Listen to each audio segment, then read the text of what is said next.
It was when I looked behind me that I realised the severity of the turbulence and the injured people. And oh heavens, unfortunately, the poor gentleman who lost his life, who was on the road behind me, and it was quite obvious as soon as I saw him that he was in a bad way, or had indeed already gone. Tributes have been paid to the 73-year-old British musical theatre director Jeff Kitchen, who died after a heart attack during turbulence on his flight. The Singapore Airlines flight from London got into trouble yesterday in severe weather and fell around 6,000 feet within a couple of minutes. Earlier, I spoke to one of the 47 British people on board the Boeing 777 flight, which made an emergency landing in Bangkok. Andrew Davies was actually sitting in the row in front of Jeff Kitchen, who died. He told me what it felt like as the plane dropped several thousands of feet. Because it all happened so quickly, but it only felt like a few seconds of falling. I mean, I guess the best way to describe it is like one of those awful fairground rides where they crank you up and then on a chair and then suddenly drop you. Except this time we had absolutely no warning, so there's no anticipation. As I think back to it, I recall the pull on my waist from the seat belt, which obviously can save me from injury, so that's a good thing. Lots of thudding and screaming, and I don't actually even recall if the lights went out or what happened. I do vaguely remember it being dark, so maybe the lights did go out. But literally, I go from one moment being absorbed in a movie to next thing my iPad flying up in front of me, and the gentleman's coffee from next door coming all over me, which was hot. So that had only just been served. So I guess that's an indication that they weren't expecting turbulence, because they wouldn't serve hot drinks if they were. And so how long did the turbulence go on for? Was it a couple of incidents or was it just one? And after it was over, what happened? What could you see around you? What was going on? As I recall, the drop happened very, very quickly and was kind of more or less, as I recall, over in a few seconds. But then it settled very quickly. When the airplane did stop, it felt like it had settled. I kind of made light of it with a colleague, with the chap sitting next to me, just sort of politely tried to make light of it. It was when I looked behind me that I realised the severity of the turbulence and the injured people. And oh heavens, unfortunately, the poor gentleman who lost his life, who was on the road behind me, and it was quite obvious as soon as I saw him that he was in a bad way, or had indeed already gone. And then obviously the oxygen masks hanging down, and bits of seats on the floor, and my shoes, which I didn't have on, had vanished. They were the other side of the aeroplane. The screaming, I mean, it's funny, your brain kind of changes. The way things happen seem to change. Things go into a bit of slow motion. That was Andrew Davies, who was on that flight that had to make an emergency landing in Bangkok. Let's talk to former airline pilot and author Emma Henderson. Good morning, Emma. Good morning. How are you? Very well, thank you. Andrew said in a longer interview that he didn't feel that he wasn't sure that there'd been any warning. Generally, can pilots tell people that we are probably about to go through a bit of turbulence, or is it always a surprise?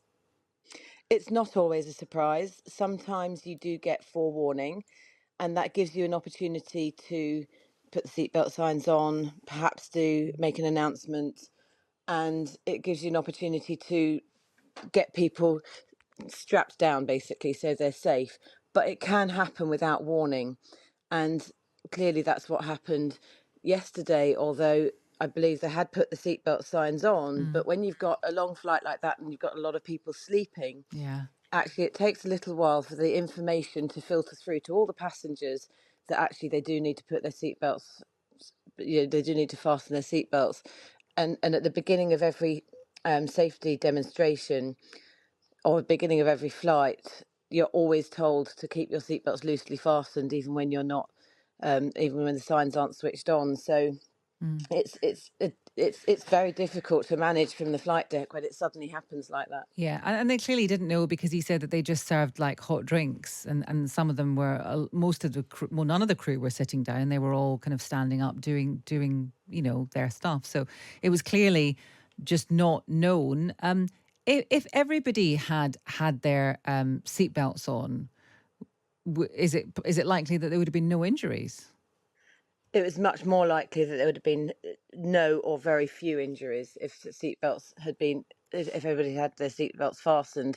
Of course, the cabin crew would still have been up and walking around the cabin. So there's no guarantees, but absolutely, keeping a seatbelt fastened during a flight is the safest way to avoid any injuries in an event like this when it does come out seemingly out of nowhere. And they always say that we recommend that when you're sitting down, you keep your seatbelt on. Do you think would there be would people within the airline industry be keen to actually make that a rule? I don't think you can legislate for things like that because, especially on long flights, it's not necessarily comfortable to keep your seatbelt on all the time, and I think you have to give people the choice. So I can't speak for the industry because I expect there will be repercussions to this incident. There's always, the aviation industry is very, very good at learning from accidents and incidents, and particularly when a lot of people have been injured, and sadly, obviously, there's been loss of life. So the aviation industry is brilliant at responding to that by looking at all the safety measures and seeing whether or not they can be revised and whether or not they should be tightened up. I think that if you start to tell people they have to have their seatbelts on all the time, people will very quickly do it, but there will always be people that won't for whatever reason. Yeah. We should say actually the plane is thought to have dropped 300 feet over a few seconds. Although, as Andrew Davies told us, it felt like thousands, but it was 300 feet. Just finally, Emma, people who are already a bit nervous about flying, this will, may put them off. What would you say to them? I would say flying is still safe.